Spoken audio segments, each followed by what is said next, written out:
acontecimento de uma oferta de um sacrifício, já lá no Gênesis. Deus faz a primeira prenúncia em Gênesis capítulo 3, 21. Pode projetar. Gênesis capítulo 3, versículo 21. Essa é a primeira menção que nós podemos ter na Bíblia de um momento de sacrifício. Depois do homem pecar, a Bíblia diz que eles juntaram folhas de figueiras para se tampar, porque eles se sentiram envergonhados com a sua nudez, que o pecado revelou. Então o homem, ele tenta, ele mesmo resolver o problema do pecado. Pega e ajunta folhas, para se tampar, para se cobrir. E Deus, ele vem, a Bíblia diz que o Senhor Deus fez roupas de peles, e com elas vestiu Adão e sua mulher. Para Deus fazer roupas de peles, era necessário que um animal morresse. Esse é o primeiro presságio da redenção. Deus está falando para o homem, não é você que vai resolver o seu problema. Sou eu que vou providenciar. Aquilo que você precisa para cobrir o seu pecado, não é você que consegue providenciar, mas é o Senhor. E já no início da queda, Deus já está falando para o povo. Que naquele momento era um homem e uma mulher. Vocês não têm a capacidade de tampar o seu pecado. Eu quem providencio isso. E o Senhor providenciou ali a primeira menção na Bíblia de sacrifício, através de um sacrifício de animais, e colocou roupas neles. O interessante disso é que lá em Romanos 13, versículo 14, projeta aqui para mim, por favor. O apóstolo Paulo, ele diz, ao contrário, revistam-se do Senhor Jesus Cristo e não fiquem premeditando como satisfazer os desejos da carne. Frisa nisso, revistam-se do Senhor Jesus Cristo. Quem que morreu por mim e por você? Quem? Então o apóstolo Paulo está falando a mesma coisa que Deus fez lá. Vocês vão se revestir daquele que morreu por vocês. Deus chega para Adão e Eva e fala que se revistam dessas peles, que foi o animal que morreu por vocês. E agora o apóstolo Paulo vem falar, se revistam daquele que morreu por você, que é Jesus Cristo. Não fica mais satisfazendo os desejos da carne, se revistam de Cristo, se revistam daquele que trouxe a redenção para você.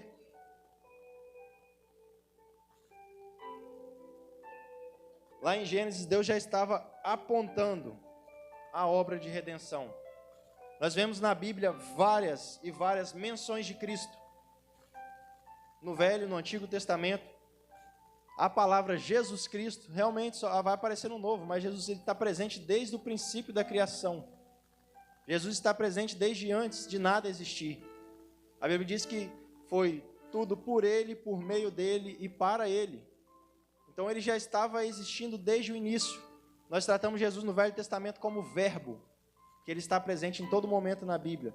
Eu vou citar aqui alguns apontamentos que nós possamos ver Deus apontando para o povo que Ele já tem um plano de salvação e de redenção para o povo. São vários indícios que a Bíblia nos dá. E um deles, não preciso projetar não, é a cobra de bronze que foi erguida numa haste no deserto. Se você quiser anotar para depois você ler em casa, está lá no livro de Números, no capítulo 21.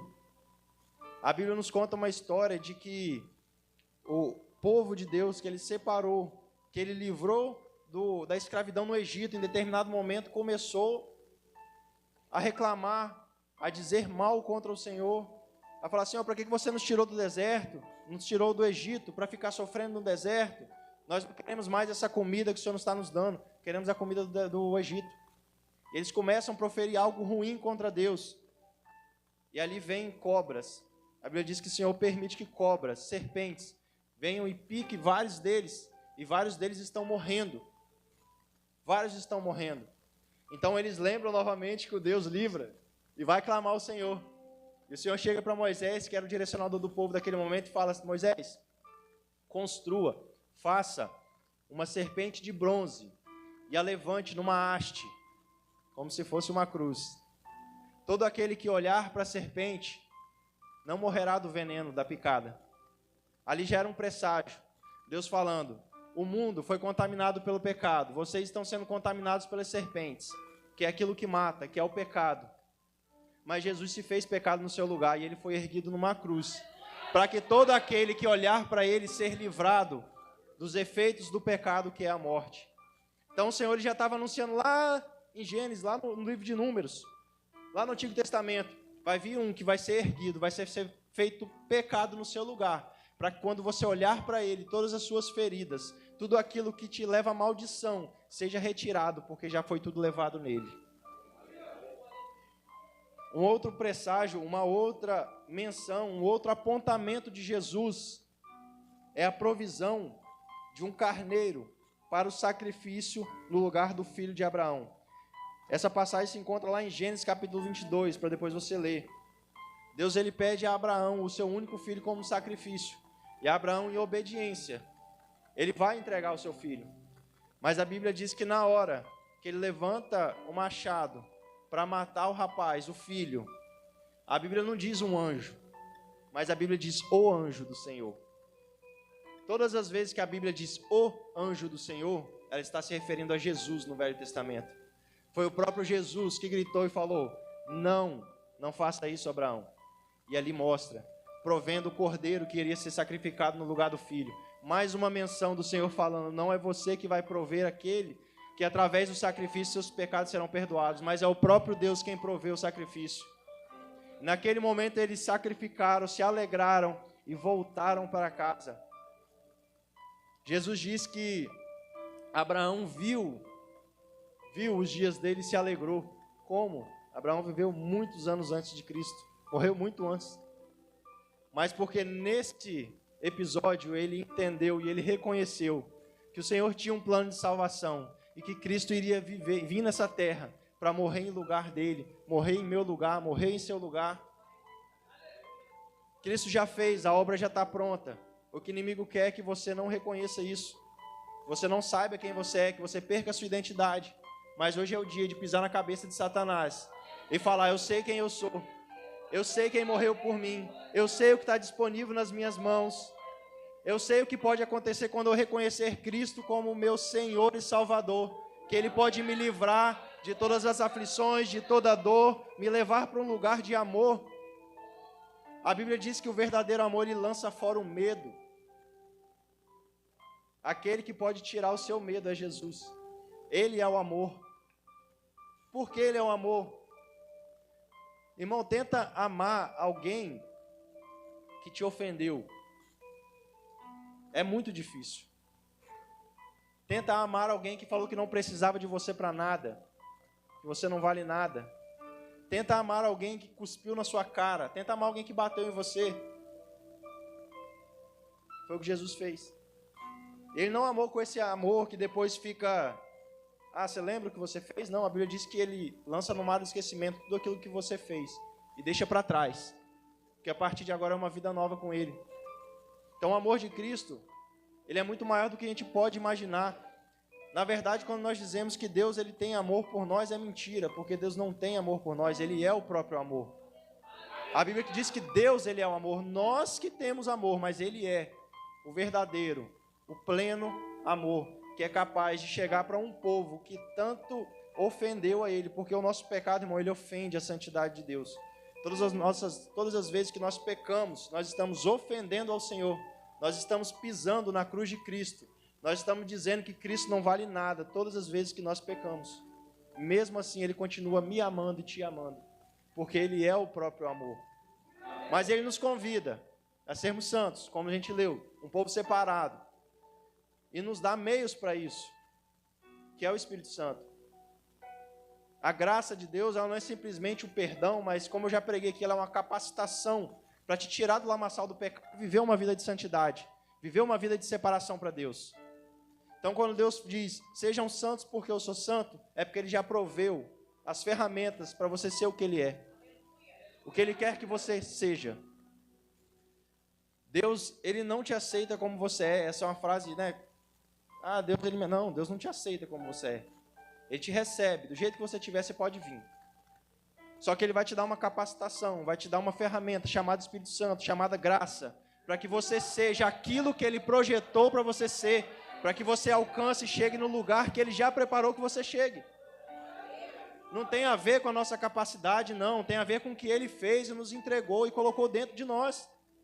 que é uma capacitação, aquela mesma capacitação que Jesus agia, provendo vários milagres e várias pessoas. Essa mesma capacitação o Senhor separou para cada um que está aqui nessa noite, que é o Espírito Santo, que é a graça redentora de Cristo, é aquela que nos empodera, que diz falar não. Fala, Senhor, agora eu consigo falar não para o pecado, porque agora a sua graça recaiu sobre mim. Aquele que diz que tem a graça, mas infelizmente prefere continuar numa vida de pecado, ele não tem graça. Porque a graça é aquilo que te tira de uma posição de inimigo de Deus, para te colocar numa posição de amigo, de filho, e de entender, o Senhor me quer de uma maneira, e é dessa maneira que eu vou viver, porque Ele me deu algo que me possibilita viver isso, que é a sua graça, que é a sua redenção. Um outro presságio no Velho Testamento, que vai falar muito sobre a obra de Cristo, acho que todo mundo conhece, que é o sangue do Cordeiro nos umbrais das portas, livrando o povo da morte. Antes do povo ser liberto da escravidão no Egito, o Senhor falou, façam ali, que foi a instauração da Páscoa, matem um carneiro, se a sua família for pequena, se junte a duas, comam em celebração, passe o sangue dele na porta, para que quando o anjo da morte passar, vocês serem livres, vocês serem libertos, vocês não serem alvo da ira do anjo da morte, da ira de Deus, da punição. Será que isso te faz lembrar de alguém? Que por meio do sangue dele nós somos libertos? Que por meio da marca que ele imprime em nós com o seu sangue, nos livra do pecado? Será que isso te lembra alguém? Alguém sabe me dizer? Esse alguém é Jesus. O Senhor já estava anunciando que vai vir um, que vai morrer, que o seu sangue vai ser imprimido em você, você vai levar uma marca, que quando a ira de Deus, a punição de Deus, o anjo da morte passar, você vai ser liberto, você vai ser livre, você não vai ter essa punição, porque o sangue daquele que morreu em seu lugar vai estar imprimido em você, vai estar uma marca em você, algo que o Senhor vai reconhecer e falar, esse está marcado pelo sangue do Cordeiro, esse não vai morrer, esse tem vida, mas é vida com abundância, não é uma vida de 70, 80, 100 anos, mas é uma eternidade ao lado do Pai. É interessante que há quem diga que a graça, a graça é exclusiva do Novo Testamento. A graça ela veio com a morte de Jesus. A graça começa ali depois de Malaquias, no Novo Testamento. Irmão, se isso que eu falei para você que não é graça, eu não sei o que é. Todos esses livramentos que o Senhor concede, você consegue ver graça na primeira linha da Bíblia, que diz, no princípio criou Deus. Já é graça, já é favor, já é algo que você não merecia. O Senhor, Ele quis externar quem Ele era, e Ele criou eu e você, criou a terra, criou tudo de bom para o homem. Isso já é graça. A graça não é exclusiva do velho, mas a graça é toda do novo, mas a graça ela é toda a Bíblia, nós conseguimos enxergar graça. Todas as vezes que Deus livra o povo de uma opressão, porque quando nós vamos ler o Velho Testamento, parece que dá até raiva, irmão. Você fala, como é que esse povo pode ser assim? Um povo que andando no deserto, de noite no frio tinha uma coluna de fogo para esquentar, no dia num sol escaldante tinha uma nuvem para tampar do sol, quando estava com fome chovia comida, quando não tinha água brotava da pedra, e mesmo assim o povo consegue falar contra Deus, consegue negar ao Senhor, consegue ofender o Senhor. Como que pode? Deus provendo tudo para eles e eles negando ao Senhor, o Criador. Como se nós fôssemos diferentes.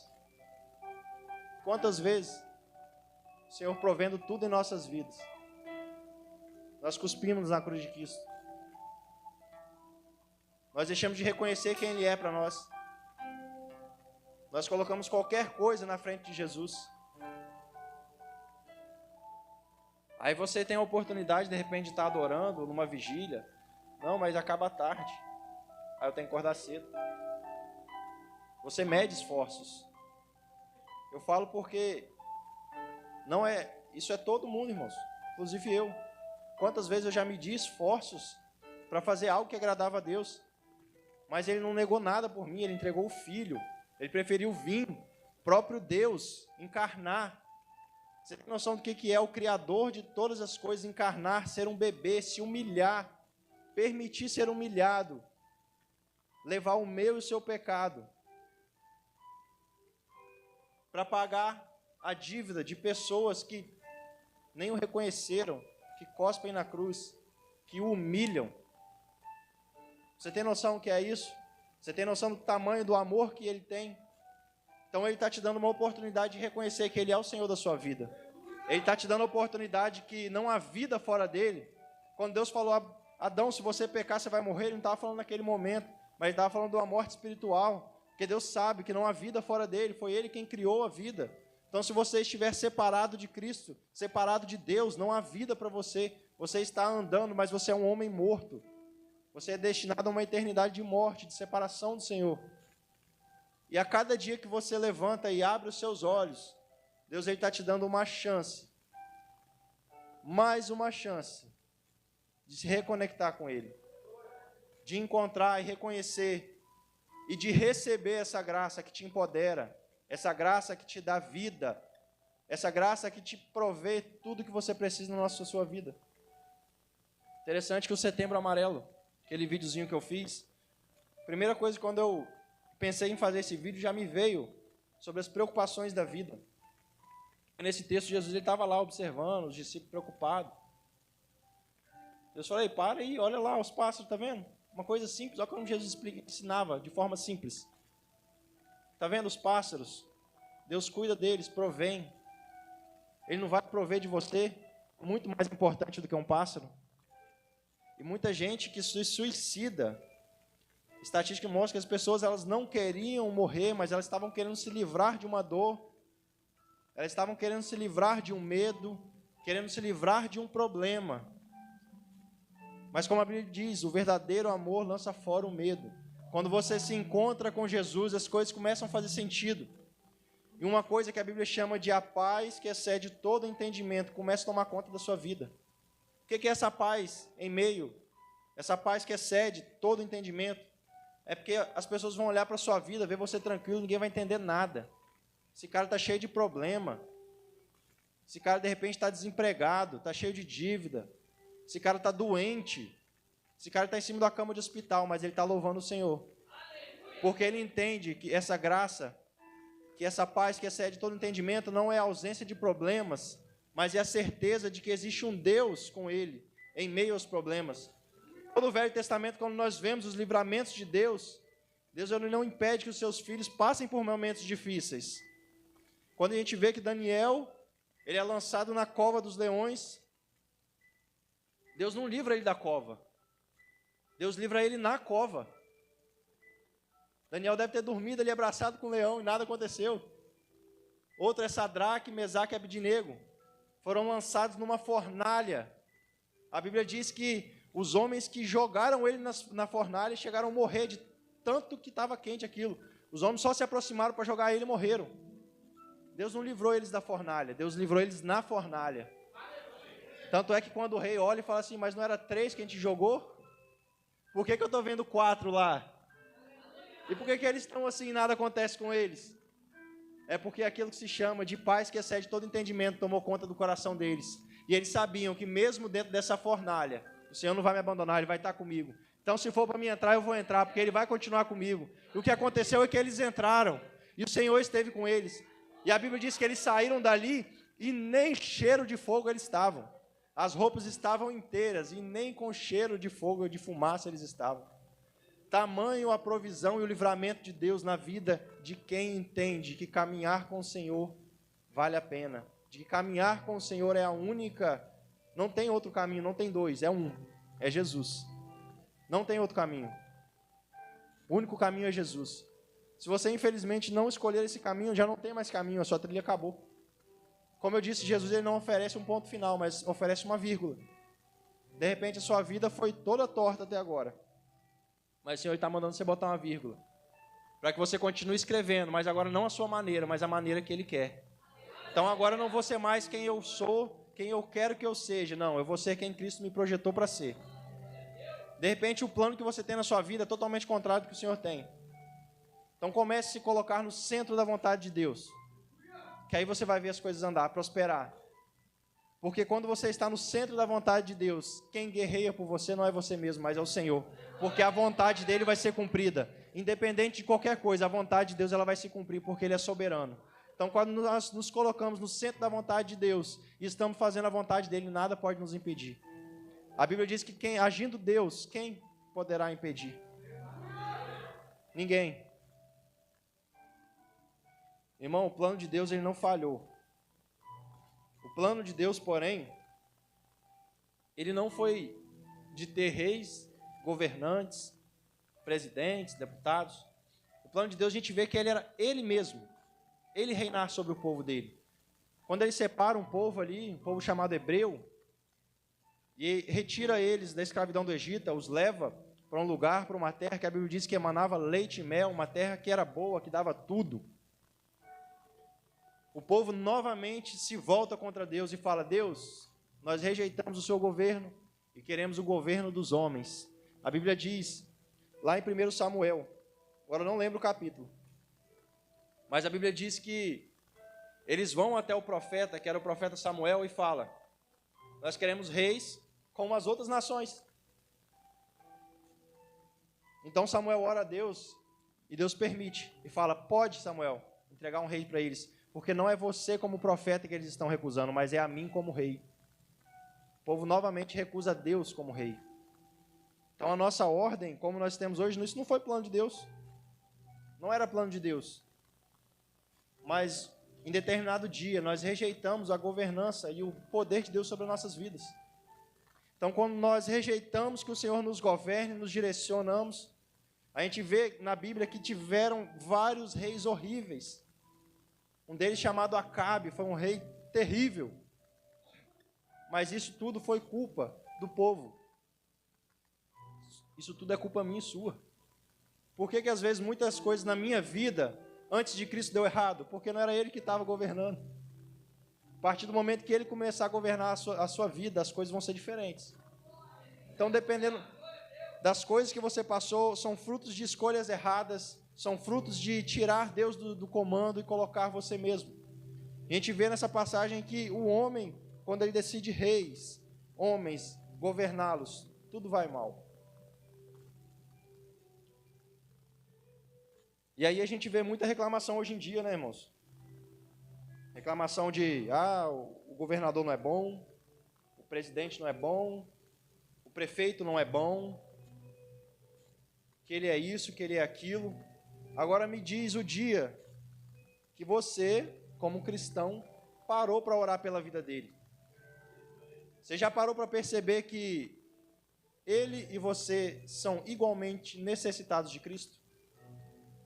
A Bíblia diz que feliz é a nação cujo Deus é o Senhor.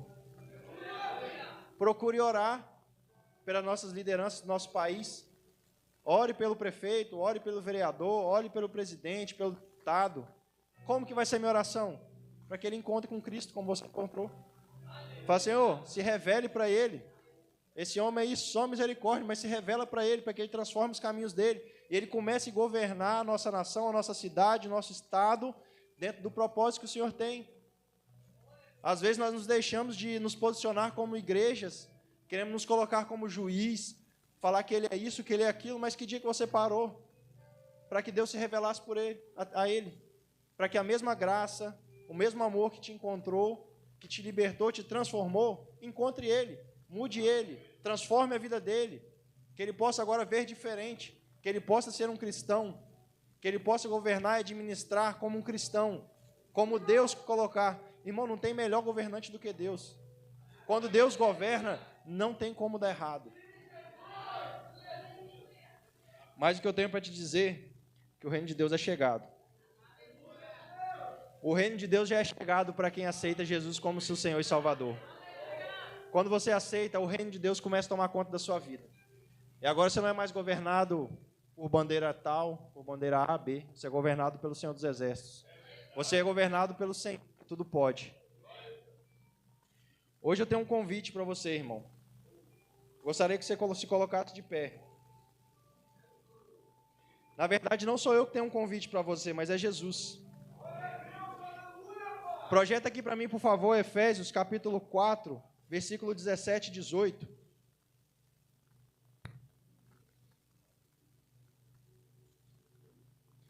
A Bíblia diz: assim eu digo a vocês, e no Senhor insisto, que não vivam mais como os gentios, que vivem na inutilidade dos seus pensamentos. Agora o versículo 22, por favor. Versículo 22.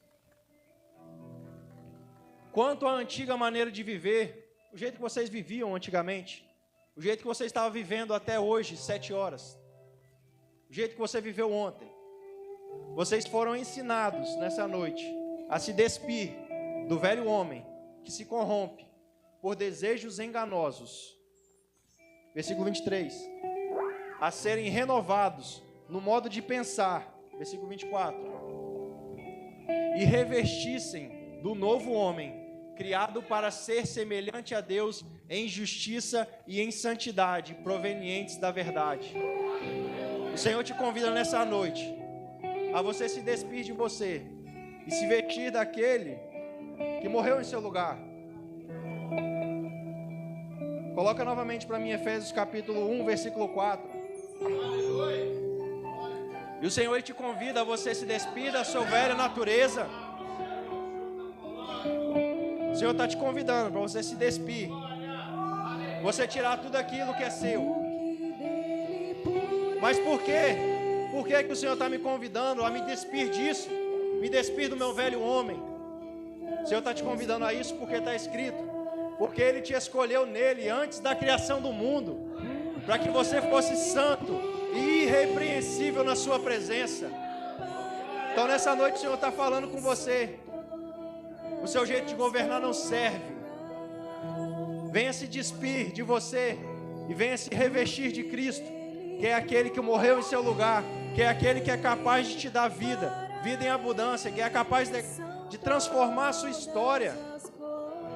Então, se você entendeu nessa noite que é necessário uma mudança na sua vida, que é necessário você se despir de tudo isso que você é, para que aqui agora você seja o que Deus projetou para que você fosse, eu te peço que você dê um passo de coragem e venha aqui na frente que nós vamos orar pela sua vida.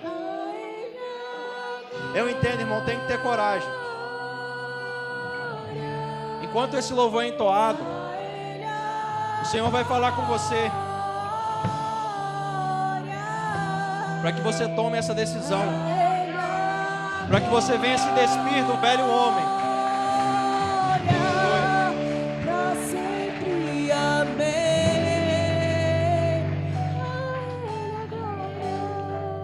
Já tem um aqui na frente que entendeu e com muita coragem veio reconhecer que é necessário se despir do velho homem, se despir da velha natureza e se revestir de Cristo.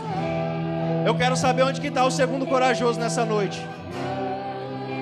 Onde que está? Deus, Ele falou com você essa noite e Ele quer que você tome uma decisão, porque Ele quer governar sobre a sua vida. Não existe nada melhor do que ser governado pelo Senhor dos Exércitos. E o Senhor está te dando hoje mais uma oportunidade de reconhecer que Ele é Deus, de reconhecer que Ele é Senhor, e a partir de hoje você tem uma vida diferente, uma vida revestida de Cristo. Então rompa o passo, irmão. Rompa o passo para o início da sua nova vida em Cristo.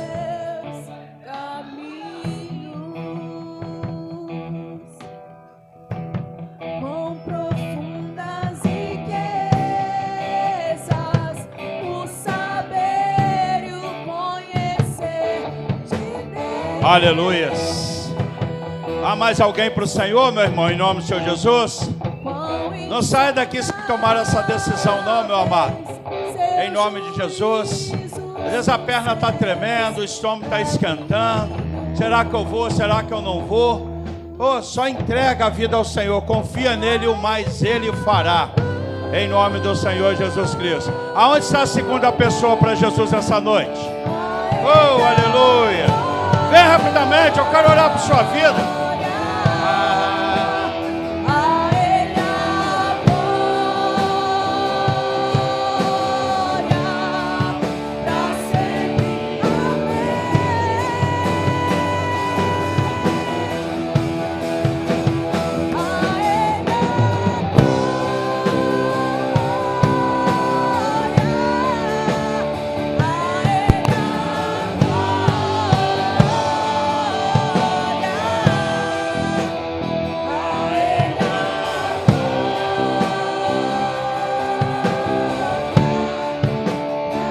Aleluia. De repente, para você, eu só vou fazer uma visita. Mas Deus não te quer como visitante, Ele quer como de participante. Em nome do Senhor Jesus. Glórias a Deus. Aleluia. Nós estamos aqui. Fica aqui à frente, por favor, Cristiane. Nós estamos aqui com a irmã Cristiane, que tomou essa decisão para Jesus. Eu gostaria que os irmãos erguessem as suas mãos aqui para o altar, em nome de Jesus. Oh, aleluia. Oramos, Pai. Somos gratos, Senhor, porque tudo que foi manifesto aqui é porque o Senhor se faz presente. Pai, toma a vida da Cristiane, ó Deus, e escreve o nome dela no livro da vida, ó Pai. Que ela venha cumprir propósito, meu Deus de poder. Ó Deus de poder, esteja guardando ela debaixo das suas potentes mãos, que ela venha compreender o chamado, Senhor, a proposta que o Senhor colocou para ela, meu Pai querido, em nome do Senhor, que através da vida dela, muitos irão ser alcançados. É o que lhe pedimos, meu Pai, e agradecemos a Ti desde já, no nome de Jesus, e todos digam amém.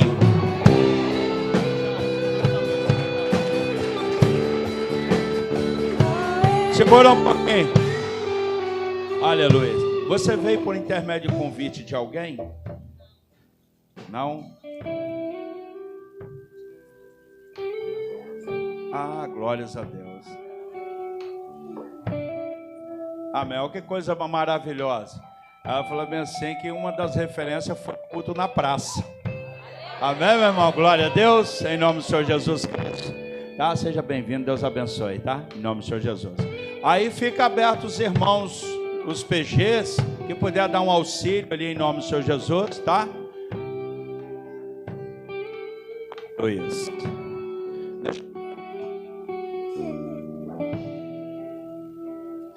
Aleluia. Neste momento nós vamos estar. Júlio, me socorre aí, filho. Cadê o Júlio? Me socorre em nome do Senhor Jesus com outro microfone.